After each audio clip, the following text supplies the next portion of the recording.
Kenneth Burke was a literary critic of the 20th century and was so influential. I mean, if you look at your textbook, you can see Kenneth Burke is all over the place. And he wrote a great deal about persuasion and rhetorical form. And one of the great concepts, which is rather simple, is this notion of identification between human beings, which really has to do with the shared overlap that we kind of embody, and it occurs on a subconscious level very often. It has to do with language and phenomenological or experiential forms that are very basic, like the kind of foods we eat and the the media that we consume. For example, you could think of something very symbolic, like a cheesehead and a Green Bay Packers sweatshirt. Well, everybody in Wisconsin knows what that is, but how many people in, say, Fiji would know what that is, or China, right? They don't have that identification. So here, I'll just read this and see what happens. In pure identification, there would be no strife. Likewise, there would be no strife in absolute separateness, since opponents can join battle only through a mediatory group that makes their communication possible, thus providing the first condition necessary for their interchange of blows, right? So it can't be too close, can't be too far. And then he says this, he says, but put identification and division ambiguously together so that you cannot know for certain just where one ends and the other begins.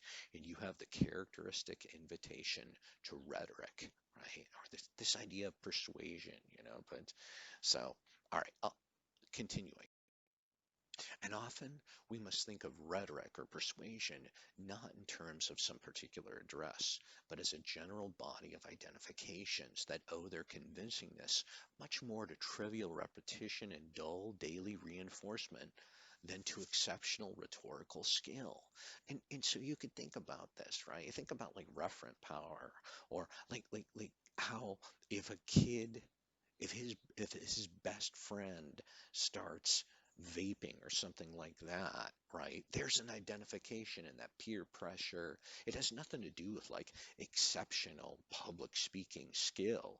It's that I want to be like that kid. And in fact, I am like that kid in so many ways.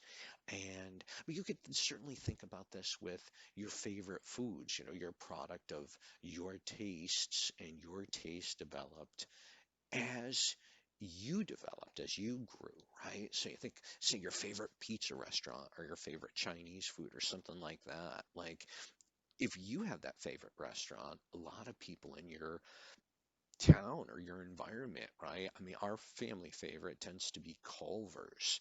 And let me tell you, Culver's is a very Midwestern phenomenon. I mean, I lived in Colorado, Illinois, and San Diego, and I never saw a Culver's until I moved to Wisconsin.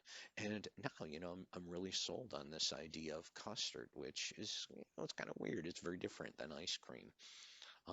But the point is, right, it's a very kind of, it's a simple, it's mundane, it's kind of very ordinary. It's part of our everyday familiarity. And that's what identification is. At least that's what Burke means by identification, a kind of everydayness or ordinary familiarity.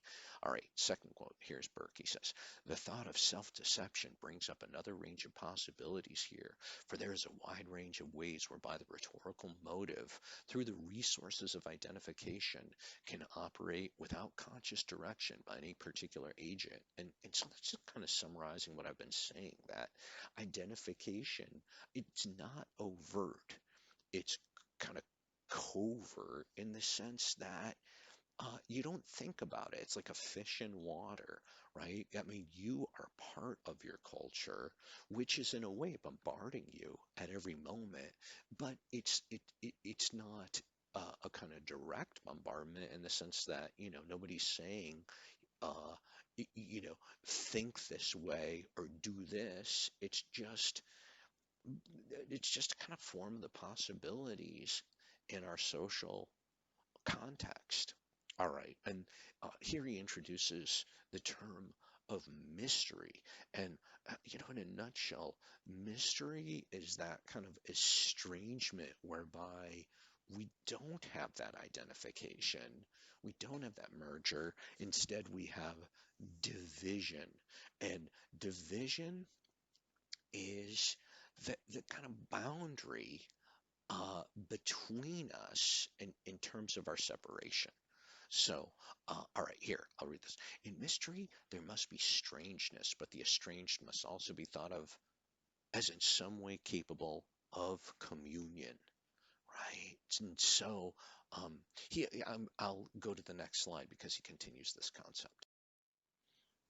Burke continues, he says, similarly, the conditions for mystery are set by any pronounced social distinctions, as between nobility and commoners, courtier and king, leader and people, rich and poor, judge and prisoner at the bar, superior race and underprivileged races or minorities. And so, like, I'll just say a word or two, right?